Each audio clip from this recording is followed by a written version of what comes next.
our first ever mental health special. Guys, thank you so much for being here. Thanks for having us, bro. Absolutely, man. Thank you for having me. Yeah, I'll introduce you guys. Isaiah Pitchford. Yes, sir. How are you, sir? I'm good. How are you, man? Doing well, doing well. Good. And Andy Garcia. How we doing, guy? Great. So I'll start with you first, Isaiah. You're an entrepreneur. The only thing I haven't seen you do is fly a fucking kite. I'm working on it. Yeah, man, you're doing great things. Are you bartending at all? Yeah, bartend at Topgolf. Okay. Yeah. And then you've got Body Art Nutrition, Yes, sir. and you've got Sip Easy, Yep. and you've got We're All We Got. Yes, sir. Which one's your favorite? I know it's tough, but It depends. okay. Like, what exactly you're talking about at the time, but I would say body art probably takes precedent, if that makes sense. Like, Yeah. That's where a priority is had right now, Yeah. at least. Yeah, they're all different things. I was just Yeah. asking a silly question just because. No, I feel you. What got you into being this entrepreneur in general? I mean, I always knew I wanted to be like in business of some form. Growing up, like high school, even middle school, it was heavy on like the marketing, advertising, promotion type stuff. Like I've always had a passion for that. And then honestly, I kind of got thrown into it. Like we kind of talked a little bit on the last episode with the bar and stuff like that. It wasn't until that happened where I was like, yo, this is what I'm going to do forever. And not necessarily just specifically for the bar, but just like building my own stuff. You know what I mean? Like promoting my own thing, building my own community, just kind of running with it from there. Yeah. Well, you are doing some fantastic things. I look forward to seeing what else you got up your sleeve. I Appreciate still want you, to see you fly a kite, though. Like I still haven't. I need to see that. How are you doing, man? Looks like everything's going pretty well with you. Yeah. Just as we say, consistency is the key. So just doing what I got to do to keep it going. But you guys have both been on the show, so you are a huge part of that. So thank you. Honestly, with all I've got, you guys are amazing. So Thanks for having us back. Likewise, bro. yeah. And Andy, you're on your way to some entrepreneur tendencies. You know what, man? This last year has been probably one of the best years of my life, but initially it came at a very depressing time in my life when, I was working in a specific bar that I really enjoyed. I loved, I adored the place. I was in a position of management. But at the time I had nothing else going on in my life. Now I'm doing comedy, did a show last night, forgot one of my jokes. That was awesome. You know what I mean? And I'm looking to start a podcast with one of my friends, a comedy podcast. And, I'm very, very happy where I'm at, but just, it took a bit of a downfall, you know what I mean, to get here because I love Austin, and for the people who live here, they know how lucrative this life is, you know what I mean, working in the service industry. There's not a whole lot of jobs that you can work that you can make a couple $100 in a night and still get pretty fucked up with your friends and have a good time. Yeah. And then of course for me, I worked Tuesday through Saturday, so I had Sunday, Mondays off. And after a long weekend, man, and having, a good chunk of change in my pocket, it's to not go out on a Sunday fun day here in Austin and spend that money. And from that, dude, from drinking behind the bar to on my days off, drinking, almost 6 or 7 days a week from fucking months at a time, it takes a toll on you. Definitely.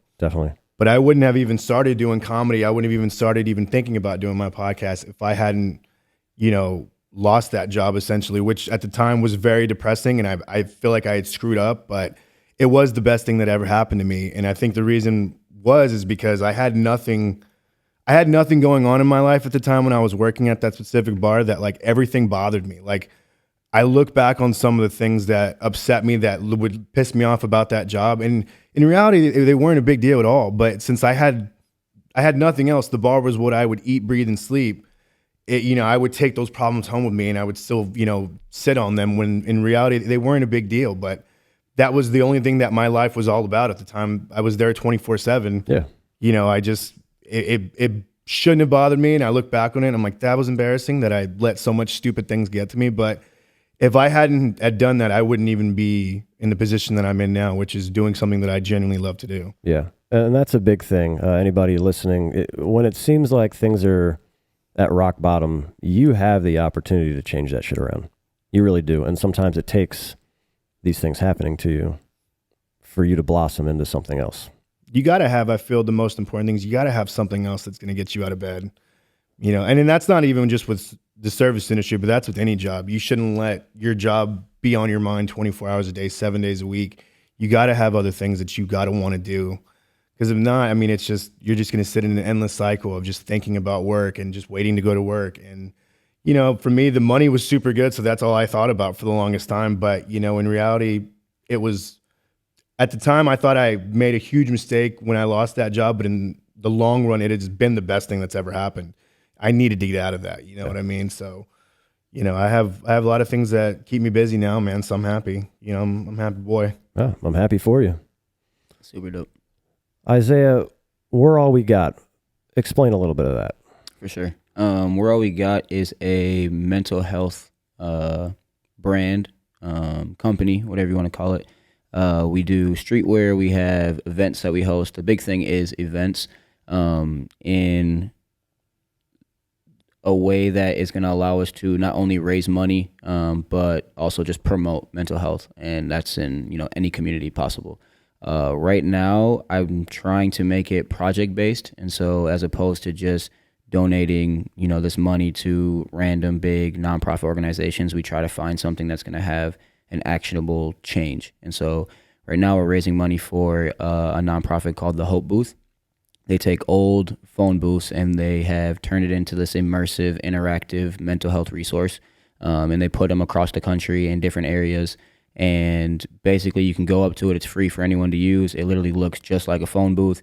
And you'll go through and it'll kind of talk to you and it'll say, you know, what's going on, what are you dealing with, things like that. And then based on like your responses, it can give you resources that are like walking distance from you, whether that's like, you know, family help, you know, maybe you need a lawyer of some sort, maybe you just need financial struggles, whatever it may be, it'll pinpoint those resources and tell you how you can get your help. That's great, man. That's awesome. What got you started in this in the first place? For sure. So mental health has always been something I'm super passionate about. It's been something that kind of hit home with my family. When I still remember it like it was yesterday. When I was 18, I was suiting up for my very first college football game ever. And I was pulled out of our like football meeting room, getting ready to go out onto the field. And my coach let me know my parents were there to watch my first game, obviously. And they were with my coach, and I was like, okay, what the hell's going on?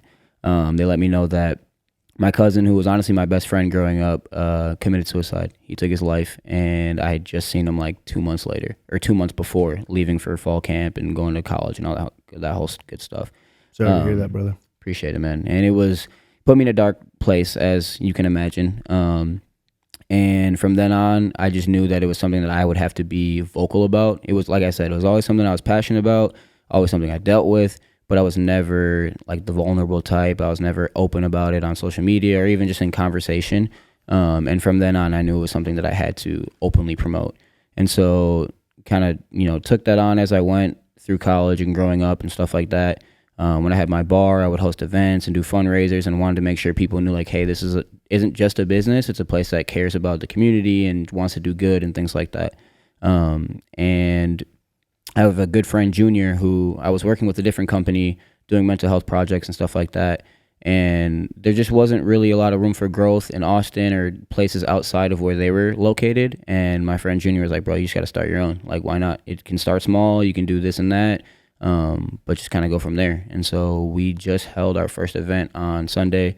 It was our second merch drop, sold out, and it went really, really well. So I'm excited for the future. Good, man. Thank you for sharing that. Is that something, obviously you still hold with you, but is that something that you still struggle with? Yeah, 100%. Yeah. And well, do you mean the passing of my cousin or mental health in general? The passing? Both, for sure. Absolutely. People say it gets easier with time. I don't think it gets easier. It just gets different, Obviously, you come to terms with it. You have to go through your stages of grief. I handle it differently. It still bothers me, obviously, and I still miss him dearly every single day. But now you just look at it from a different perspective, and you do things in a different way now. Yeah. I feel like grieving is almost like a never-ending process. For sure. And you, Andy, when Billy, who's been on here as well, shout out to Billy, When he found out that we were going to be doing a mental health episode, he told you about it, and you were the first person to message me about being on here. Why? Dude, I have honestly, man, I've lived in Austin for a long time. I've worked a lot of different spots. And now that, I'm getting older, man, and I'm looking at a lot of things from a different perspective. Like I started going to therapy over a year ago as well. And just, having somebody who didn't know me kind of tell me from an outsider's perspective what I'm really doing and how my life was going. And it helped a lot. And then also just looking back on a lot of things that I missed out because like, I'm such a big workhorse, man, that like, I never took enough time for myself. I was one of those dudes that like, I had gotten some news of almost some similar thing, like a cousin of mine passing not too long ago when I was working at that bar. And instead of kind of calling into work and being like, hey, I need to take a moment for myself, I kind of was at work, I was doing fine. And then like, I just ended up breaking down and I ended up getting sent home because they're like, bro, just go deal with what you got to deal with. And I was always that person also growing up in a, Mexican-American household, going to therapy, seeking help, it's kind of taboo against Mexicanos, against Latinos in general. It's not normal for us to want to try to reach out and try to tell people that we need help or that, I just need somebody to talk to me about something else. That's not my family. That's not my friends, and for me, man, I look back on a lot of things that I was doing and it's like, like I've lived in Austin for like 7 or 8 years. I've never gone to ACL because I've always worked. I've always just thought that's what I needed to do. I look back now on a lot of things and I realize like, what, man, I don't need to let money control me, and when the thing is that when you're working in Austin, dude, you know what I mean? There's plenty of people that I know work at multiple different bars that are making insane amount of money. And for a while, yeah, dude, when you're, making almost $1,000, $2,000 a weekend, yeah, dude, you don't really tend to think about the things that are bothering you until you have a moment to yourself where you're sitting there polishing a glass or something and you're like, oh shit, my life's kind of in shambles. But I'm at work right now. You know what I mean? And it's like, now that I'm getting older, I'm like, you know what, dude, I'm going to take the time off. You know what I mean? I'm going to go see my friends that I haven't seen. I'm going to do the things that I want to do because it's going to make me happy. And the money is always going to be there to be made, especially in this city, man. You're always going to have an opportunity to go somewhere. Some bar's always going to need help. There's other things, of course, the city's got going on. There's construction everywhere. It's obviously the fastest growing city in the United States. So it's like, for me, I look back on a lot of things now and I'm like, you know what, dude, I'm just going to do what genuinely makes me happy. You know what I mean? Every day, as much as I can every day, and not let myself be bothered by things I can't control or things that are just out of my control. You know what I mean? Like I just really try to focus on taking every day as is and just being happy, dude. And like this year, I'm going to try to go to ACL. I'm going to try to do a bunch of different things that I haven't done. And if it takes me missing a few weekends of work, you know what I mean, which is obviously prime time in the service industry, then so be it, dude. I'll be there to make the money again at some point, sometime. So yeah, it's funny you bring up the polishing glasses thing because I feel like I've been there before, polishing the glass, and you kind of laughed a little bit too. So I think we've all been there. Like, what the fuck am I doing right now? Yeah, yeah. Just that one moment you have to yourself where you're not moving, and you're just like, shit. Yeah. Do you think besides the busy schedule or where you're working weekends and all that stuff, do you think bartending in general takes a toll on us mentally? Oh, 100%. Dude. Yeah. I don't think the human body's made to be awake that late at night, man. But the thing is like you hang out you get off work with your friends, you get off at like 3:30, 4 o'clock in the morning. It's like getting off at 3 or 4 p.m. for normal people, for the daytime people. You go home, you watch a little TV, you eat a little food, you go to sleep. I usually, and it's still unfortunate, but I mean, I still go to bed at like 5 or 6, which is fine. I mean, I have my own schedule. It's just complete opposite. You know what I mean? And yeah, dude, I don't think that's good. I mean, on top of that, you got to think about you're standing on your feet for how long. Your social battery is shot. Like you're literally being paid to interact with a bunch of people at your best communication possible. Like I know for me personally, I get in my car and I just sit there. Like before I even start that bitch, before I look at my phone, like I'm just sitting there debriefing, especially for me, like I'm not really an outgoing person. I'm not an extrovert. And so like I'm on my best behavior when I'm bartending, you know what I mean? And it's fine. Like, all right, now I can take a deep breath. Like people aren't looking or asking or wanting this. I can have this moment for myself. So that's taking a toll on you mentally as well, Yeah. I think Also, I mean, some places don't care, but you got to put on that face, and you have to wear a bunch of different hats. And you can remain as neutral as possible, but there's going to be rude people. There's going to be extra happy people, and those bubbly ones. You have to adapt to every different person. And I think that takes a toll on you in itself. And if you want to do it just in terms of like monetary stuff, like if you want to do it to its best ability and make as much money as possible, you have to do that in a way for all those people to feel like they're a winner. You know what I mean? Like they need to feel like they're on the high seat, like you're serving them to your best ability and all that kind of stuff if you want to make as much money as possible, right. Which comes with its own conflict. Yep, which goes back to you saying, well, you got the money, but what about you? Yeah.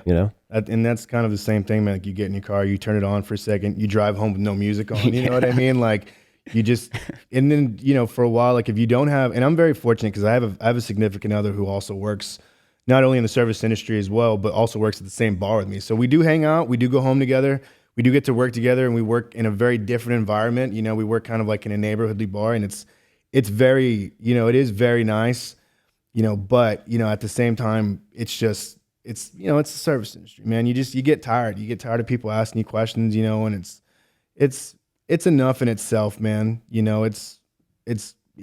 It could be very lonely. You know what I mean? Yeah. Like if you're going home and your significant other doesn't work in the service industry with you, you're just staying awake by yourself till 3, 4 in the morning. You know what I mean? And it gets pretty bummy. You know what I mean? It gets lonely.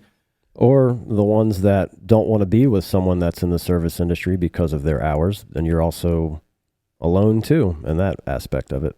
That's the thing. And then you also feel like, and maybe not so much in Austin, but I don't feel like it's so much anymore, but I feel like there was a stigma for a long time when, especially when I would meet girls and I would tell them that I'm a bartender or I'm bar manager or whatever, and it's like there is a small stigma, but at the same time, like I'm also making like a couple $100 a night. You know what I mean? Like it's not the worst thing, but yeah, I am awake at like 4 o'clock in the morning, 5 o'clock in the morning all the time. That's not my fault. That's right. How my body's programmed now. Yeah.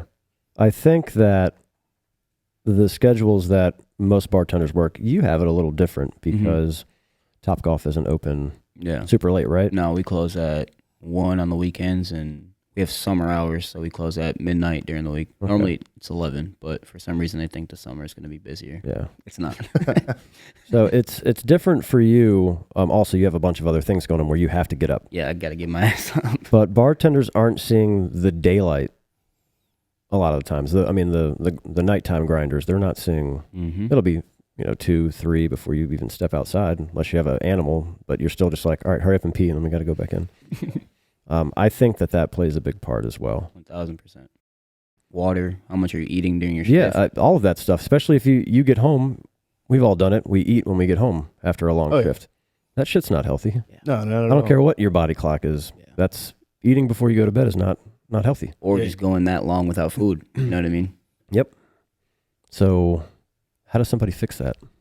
Yeah, you really can't, man. Because I last summer I was doing kind of some blue collar stuff for a while. Like I was doing foundation repair, and I was kind of driving back from here to Corpus working with my family. And dude, I really do kind of miss working early in the morning and then like passing out at like almost like 7 or 8 p.m. Like I was super tired. I was having some of the best sleep because I was working my ass off. But yeah, dude, you can't fix it. I still go see my parents now and they're like, "Are you guys not hungry?" I'm like, "Dude, it's 8 p.m. I'm not going to get hungry till midnight, Mom." Like, you know what I mean? Like you're going to hear me raid the fridge at like midnight because that's naturally when I start to get hungry because that's when I'm at work or I'm just about ready to close the bar down. That's usually when I start getting hungry. So yeah, there's no way to do it, man. I think that you're onto something though when you're starting to take this time out for yourself because you got to get up early when you want to do those things, right? Yeah. So even though it might affect your body clock a little bit, I think you're going to be healthier and happier because you are getting the sunlight and you are doing something other than just serving people. Yeah. Well, I go to Barton Springs a lot, man. Me and my lady go to Barton a lot. And that's kind of our thing. We go to Barton Springs and then we hit up Black Sheep and that's a day right there. Yeah. That's dope. Yeah. Have you ever done therapy? I have. Yeah. I do. Do you think it works? Yeah. I personally do. I think anyone can benefit from therapy. It's just a matter of a time. You know what I mean? You got to find the person that works for you and your schedule. You have to feel safe, obviously. You have to feel like you connected. So there was a while there where I was kind of like, nope, that's not the one. Nope, that's not the one, which can be super discouraging. For people who have anxiety and things like that, it can make you not want to keep trying. But when you do find like the right fit, it's perfect. Yeah. I was probably 18, and I was in therapy, and the guy fell asleep while I was talking. That's crazy work. I hope he gets fired. I don't know how much more discouraging it gets, but he fell asleep, and that left a bad taste in my mouth. What did you do when he fell asleep? What did I do? Yeah. I just kept talking, and then he woke up, and I was like, I think you need a nap. Were you in the same room as him? Or were y'all doing like Zoom? It was literally just like this in the same room. That's insane. I would have just quietly got up and walked out, dude. Yeah, I mean, Flipped his chair or something. I'm also not paying the fee for today. He's asleep in there. So yeah. that's what I would have told the front desk. And you brought up therapy and that it was tough for you to overcome what the stigma is. Yeah, I had a, man, you know, and I remember the day why I had a day where I kind of just overreacted on something, and it was one of those things. And also, I think with therapy too, you have to be ready to want to go to therapy. I mean, people can tell you all the time to go, and yeah, it is good, but until you're ready yourself to be like, okay, I'm ready to let somebody else actually tell me something about me, being an unbiased, you know, opinion, who, not one of my friends, not my family, just somebody who I'm paying $120 an hour to, I'm going to tell them all of my trauma. They're going to know what's going on with me, and they're going to give me an honest reaction. But I just kind of overreacted over something silly one day, and I was like, you know what, dude? All right, I think I need to talk to somebody. And then I did. I asked around for a few friends, and then I ended up getting sent a number to one of my friends who was using the same therapist. And man, I didn't talk to him. I talked to him probably once a month, like probably every 4 to 5 weeks. You know, which was good enough for me because there was a certain period of time where I was going and I was talking to him where I was like, I don't feel like I have anything to talk about, you know, and then I would just kind of throw something out at him, and then, you know, he'd hit me with a piece of information that I was like, oh, wow, okay. You know what I mean? Yeah. And I never walked away from it not feeling good about the session, but I mean, it really benefited me, and it really was just at a point in time in my life where I was like, all right, I need to go. You know what I mean? I'm ready to do it. Do you still go at all? Yeah, you do? Yeah, again, I still talk to him like every 5 to 6 weeks. Okay. You know what I mean? And just kind of check in with him periodically, kind of keep him up to date about what I'm doing. Yeah, man, I mean, it's good. Good. It's been good. And what about obviously we drink sometimes when we're not feeling good and we think that that's going to help. Whatever you want to say about that's fine, but it makes things worse. I agree. In the long run, it really does. Especially depending on how you're drinking. You know right. what I mean? Like when you're by yourself, it can get dangerous. Yeah. Even when you're with friends, it can get dangerous. It depends on like how, you know what I mean? But yeah, it definitely can get scary. I mean, if you're going out and you have an old fashioned or something like that, cool. But if you're going out because you're not feeling well, it's probably not going to work out. I'm not ever going down that road of like the reasoning for going out is because something's going. Yeah, fuck that. I made that executive decision a long time ago to never go out and drink because I'm upset. You know, it doesn't end well. Ever playing with fire. Ever. Whether it's when you wake up the next day and you feel worse or you do something stupid, it's never the right thing to do. I had that problem because when I started dating my girlfriend now, like with me and my ex, we were such polar opposites that it even amazes me that we were able to be together for as long as we were. But like that was our go-to, is when we were mad, one of us would just storm out of the house and go start drinking somewhere. And then when I started dating my girlfriend now, like that's not how she is. She doesn't want to do that. She wants to talk about it, you know? And that was part of the reason why I wanted to go to therapy, because I was like, you know what? She would be like, why don't you want to talk? Why are you scared to talk about it? And as a man, you hear scared, you're like, I'm not scared to talk about it, you know? But I was, you know what I mean?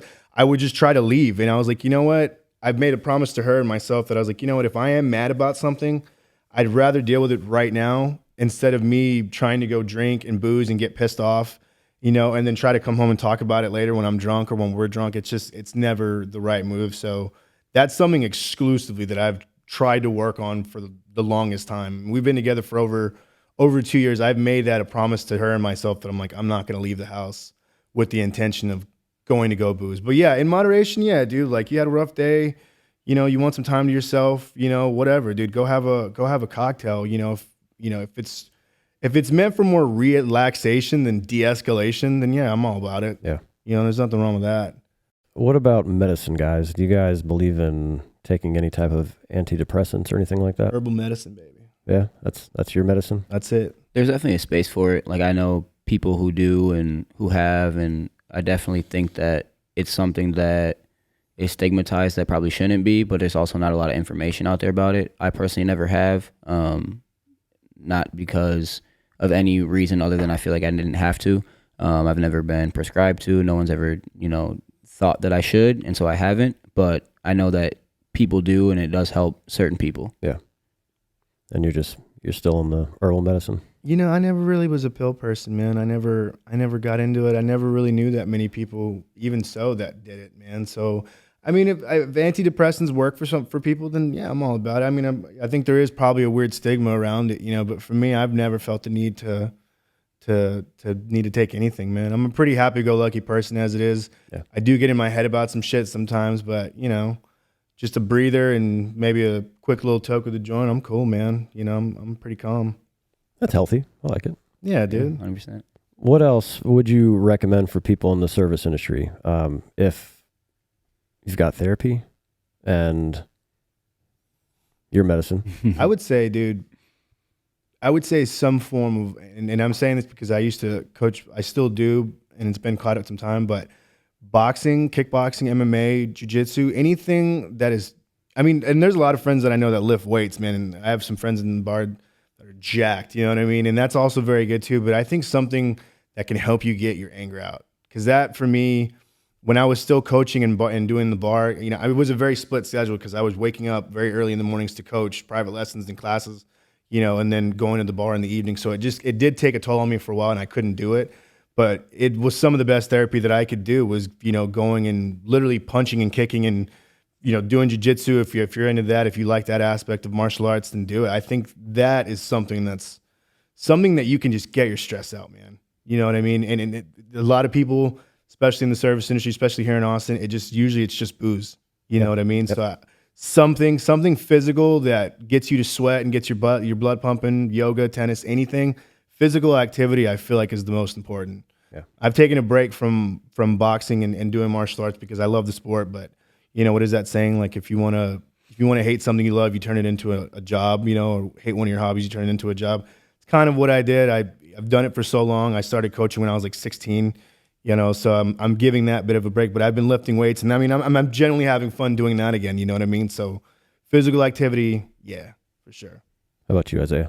Big cosign on the physical activity, whether it's lifting, running, like you said, tennis, hiking, pickleball, whatever it is, just being active gets so many endorphins flowing. It's so good for you.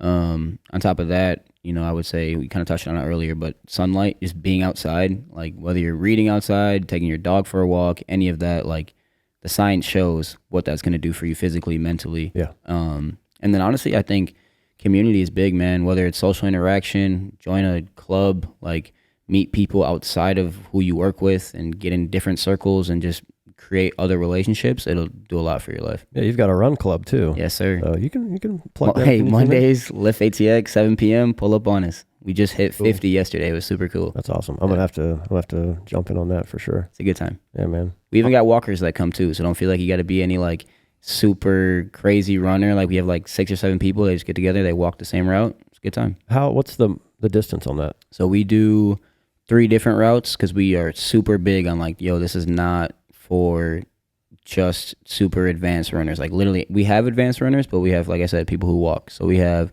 a 1.5 miles, we have a 3 mile, and we have a 4 mile. And then people who want to run further, and they do that all the time. I think yesterday there was like 6 people who went for 7 miles. So nice. Yeah. Andy, were you gonna say something? No, just from you saying community and just obviously having that kind of camaraderie with a group of people, I was going to say communication with your friends, man, because another thing is like, I feel like obviously there's so much going on in the city all the time that we feel obligated to do something, or somebody's having a birthday party or a dinner. I've gotten a lot better about just kind of telling my friends, instead of doing that shit where like, on Thursday, they're like, yo, you want to go out Sunday or Monday? And I'm like, yeah, let's do it. And then Sunday, Monday comes around. I'm like, I don't want to hang out at all. I've gotten really good at just communicating with my friends and being like, I'll let you know Sunday, instead of feeling like I'm obliged to go do this. Because, and I mean, I have friends, I've done this. I'm sure y'all's friends have done this, where like one of your friends pulled up who just worked all weekend and was not in a good mood.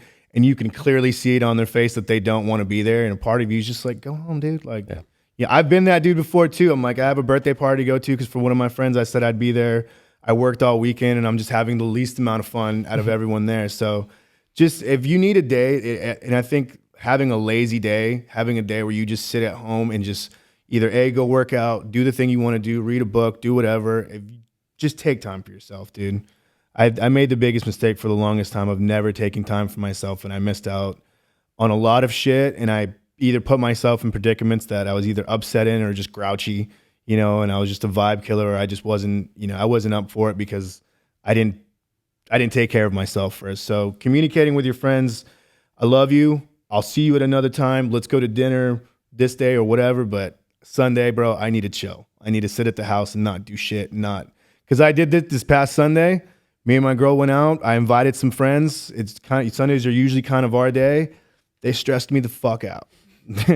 I love them all, but I had a group of people that I was trying to go get sushi with, and I'm like, bro, I will never invite y'all again on a Sunday, bro. The Sundays are me and my day, or me and my lady's day.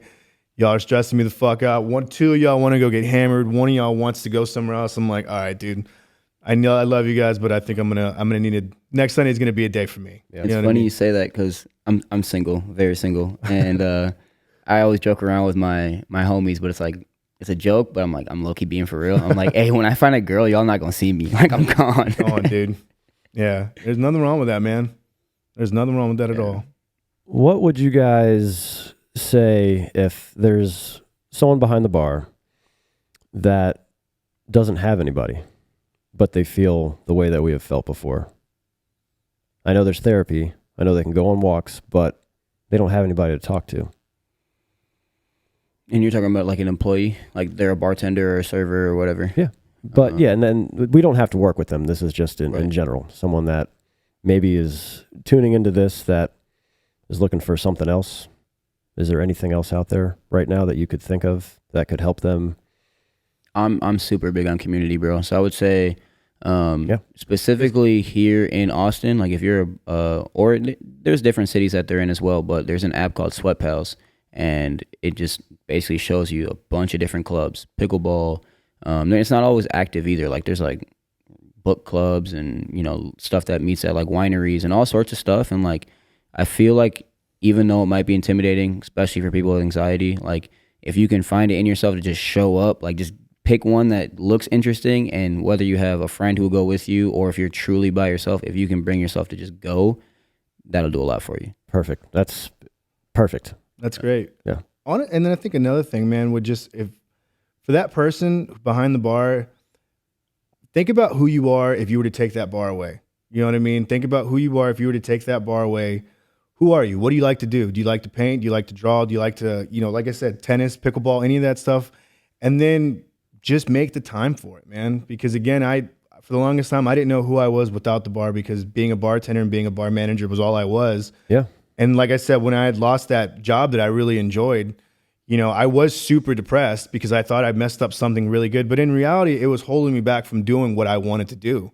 It stopped me because I always made the excuse I was tired, or, I have to be back at work, or I said I'd go over there and pick up a shift or help them out or whatever.